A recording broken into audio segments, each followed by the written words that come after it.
Hi everyone, welcome back to the channel on the college process. Once again, I'm Ed from Principia Prep, and today we're going to be going over the Parent Plus Loan application. As you see here on the screen, I've already gone to the website. You need to go to studentloans.gov. Once you get to this website here, all you need to do is click on the login button down here. We'll click on the login button. Now here you log into the Parent Plus Loan application using the Parents FAFSA login. Now remember, you should have two FAFSA logins.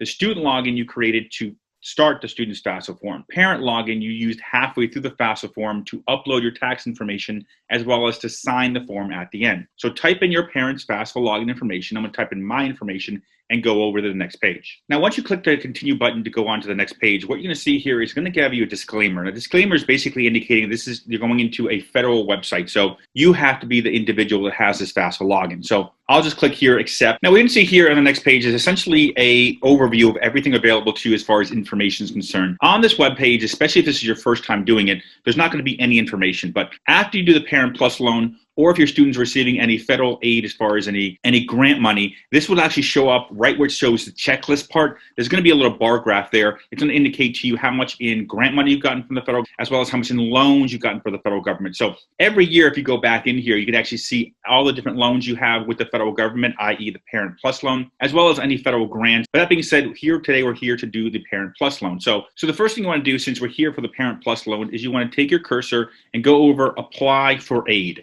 This is where you start the parent loan process. So we'll go down to the third option on the right-hand side. Here, where it says Apply for Parent Plus Loan, you need to click on that. If you click on the Apply for a Plus Loan, the capitalized one here in blue, it doesn't take you to the Parent Plus Loan. It brings you to a site that informs you what the Parent Plus Loan is. So we'll click on this one down here. And what you'll notice here is it's going to give you a little bit more information about how the Parent Plus Loan works. Now, once again, if you're new to this process, you have to remember the Parent Plus Loan is a federal loan that's only in the parent's name. So your student has no ownership of this loan. So later on, when you're looking to pay off the loan, it's technically your credit score. It's technically your debt. So it doesn't help your student's credit score. It has nothing to do with your student whatsoever, even though this loan is being used to pay off your student's debt. So we're going to scroll down. What you want to do is click on the Start Here button. Now here, what you'll notice is it's automatically at the top going to show your name as well as the last four of your social. Now, obviously, I've blanked that out. So when you're on here, if you see the student's name or the student's last four of the social, you're technically used the wrong FAFSA login. You have to log back in, and once again, using the parent's FAFSA login. So up here is key that the name is the parent's name and the last four of that parent's social. So let's go down and let's start the process of filling out the form. So first, we're going to select the school year we're filling out this form for. So what we're going to do is, obviously, next academic year is the 21-22 school year. So we'll click on that. The next thing you'll notice is, as you go down, if you click on Student Select here, it's actually already connected to your student's FAFSA, believe it or not, because you sign your student's FAFSA with this username and password.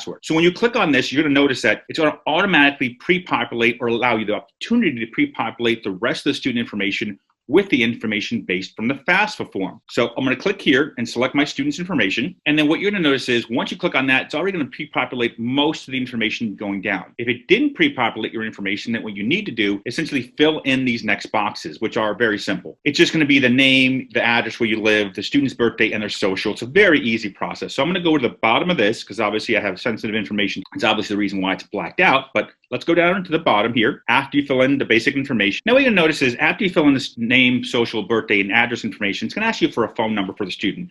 Always use the student's cell phone number here because it's very important because they can send them text messages if there's any issues or they need any additional information. So now after we fill out the student's cell phone number, right underneath that, it's going to ask us additional questions here. Right here, the first question is going to ask us, do you want to defer the loan, which means not pay anything, not interest, not principal while the student's in school? Now, of course, this is optional to everyone, but most families I tell if you want to, you can just say, yes, I'm going to defer it, mostly because of the fact that you can still pay this loan while the student's in school. Whether you say yes or no here, you can send any payment you like. But if you want to get something involved where they take money out of your checking account every month, then obviously here you want to indicate no. It's going to pop up additional questions. But since most families I deal with and most families I basically consult on, I tell them, yes, click you are looking to defer. Because once again, you can send them payments anytime you want. So we're going to click yes. We'll go down to the next question. Now, the next question is basically going to be asking you, in addition to deferring the loan while the student's in school, do you also want a 6-month grace period? So this allows you to basically say yes. Once the student graduates, give us a little bit of time for the student to get into the workforce, so on and so forth, before you send us into repayment. So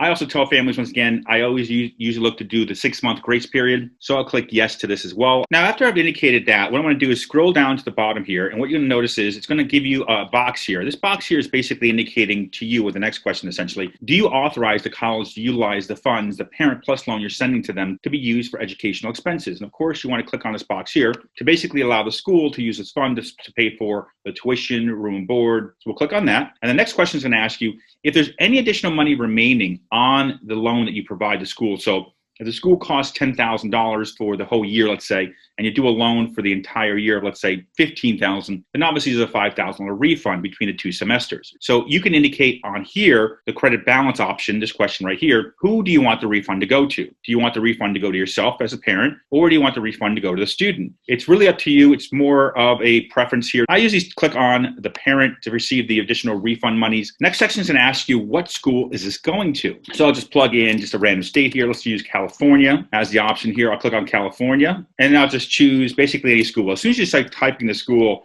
what you're going to notice is, as well, is they're going to start finding the school you're looking for. So let's just use Pepperdine as an example here. So I'll click on Pepperdine, and here it pops up, basically indicating that this information is going to be sent off to Pepperdine once you get approved at the end. So going down a little bit further, and here in the next section is going to ask you how much you want. Now you have 2 options here. Like, the 2 options you have are very simple. Now you can click on the first option here, borrow the maximum. And what you're doing there by clicking that box is you're basically indicating to the college, I've been approved for the loan. Now you have to decide how much money I need to take out. This allows the students and the parents to kind of feel comfortable, because the school is always going to take out a little bit more than you actually need. Now, the reason you want to choose this box, in my point of view, is it's the easiest box to check, because it's basically putting the onus on the school to choose the exact amount you need. The reason I like to do this is because the school will always take out the maximum amount you're eligible for. And if you don't want to take out extra money for, let's say, the books, or get a refund to utilize for a laptop or commuting to the school, then very simple. All you do is tell the financial aid office at your school that if we do have a refund, please send the money back to the lender. That way the school will take out as much as they need and send the rest of it back. If you want yourself to take out the loan and figure out exactly how much you want to do, then you want to click on the second box here. The second box here will allow you to decide exactly how much you want. Now remember, there is an origination fee for this, for the Parent Plus loan, of 4.23%. So what you want to remember here is you have to calculate that origination fee into what you're borrowing. So whatever you're borrowing,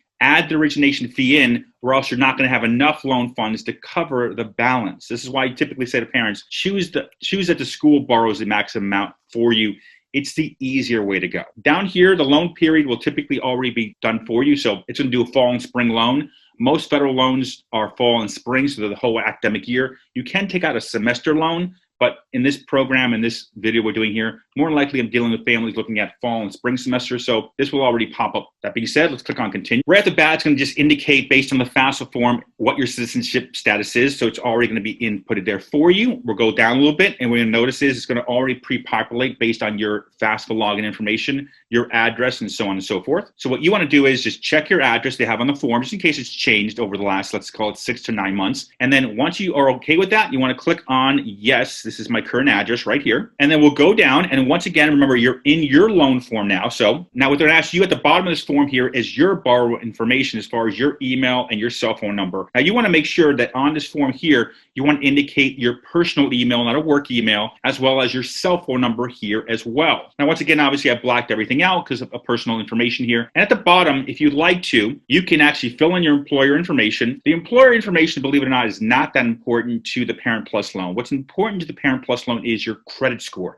That's the number one factor. That's basically the only factor they care about. And click on the continue button. So here on the last page, essentially, is the review. Here's where everything you want to make sure basically matches up to what you had put on the application. Your address, your email, the student's address, the student's social. I'm going to go to the bottom of this page here because everything here is just a review. So you want to take, let's say, 30 seconds, a minute, just kind of review everything. Here at the bottom of the page, what you want to do is just click on the continue box. And on the next page here, what you're going to notice is the first thing that pops up, if you have a security freeze on your credit file, for whatever reason, you have to lift it for the Parent Plus loan to be able to check your credit. That being said, let's go down a little bit further to the next part of the Parent Plus loan. So what you notice here is it's going to give you a bunch of different notices. And all these different notices are basically indicating to you that you're going to have a credit run here, a hard credit run here. You're also going to notice here, these different notices here are going to explain to you what the loan is, how it works, the fact that you have options to pay it back 6 months after the student graduates on a 10-year repayment. You can even extend the loan out based on hardships, deferments, forbearance, so on and so forth. all these different things you can do, and this is all indicated in these different notices here. It obviously does make sense to click on these different notices and just go through and educate yourself on the process here. So what I would definitely do is I'd click on each one of these, all the different notices, just to go through it, so that way you have a better understanding of what you're getting yourself involved in. And after going through all the different acts, all the different information, we want to click on, yes, I've read everything and I understand all the information you provided me as far as the policies, procedures, rules, and so on and so forth. So now we'll go down to the next portion here. And what we're going to be doing here is basically clicking on both these boxes, indicating everything has been done to the best of my knowledge. So I'll click on both of those. Now, the last thing to do is just click on the continue box here, and it will basically run your credit within about 1/10 of a second. The next screen you're going to see is a confirmation screen. And you're going to see one of two confirmation screens. You're either going to see a confirmation screen saying you've been accepted, and the only thing left to do now is the master promissory note. And to do that is very simple. I'll show you that in a moment. Or the second screen you're going to see is it's going to say you've been denied. Now, you've been denied the Parent Plus loan. I suggest you watch this video here down in the description. It provides you information of what to do if you've been denied the Parent Plus loan, ways to get additional funding, things to look at, things to kind of consider. Because if you are denied the Parent Plus loan, you can appeal it at the end on the confirmation screen if it says you've been denied. That being said, let's talk about if you've been accepted. There's one more step that needs to be taken care of. You must do what's known as here, down here you see it, the master promissory note. The master promissory note must be filled out for the Parents Plus loan money to be sent off to the school. So 2 steps here. First, as I mentioned before, and I showed you guys, you have to complete the Parent Plus loan application here on studentloans.gov. Second, you have to fill out the master promissory note once you've been accepted. The master promissory note, by the way, we also have another video, as you can see here, also in the description down below, the master promissory note and entrance interview paperwork, how to fill them out. This is also a step-by-step guide to fill out both forms. But for the Parent Plus loan alone, you only need to do one of these 2 forms. You only have to do the master promissory note. You don't have to do the entrance, by the way. Now, I would definitely suggest watching the master promissory note video and guide. It will allow you to basically go step-by-step with me here, the same way you have here for the Parent Plus loan, to complete the master promissory note. Other than that, thank you once again for watching today's video.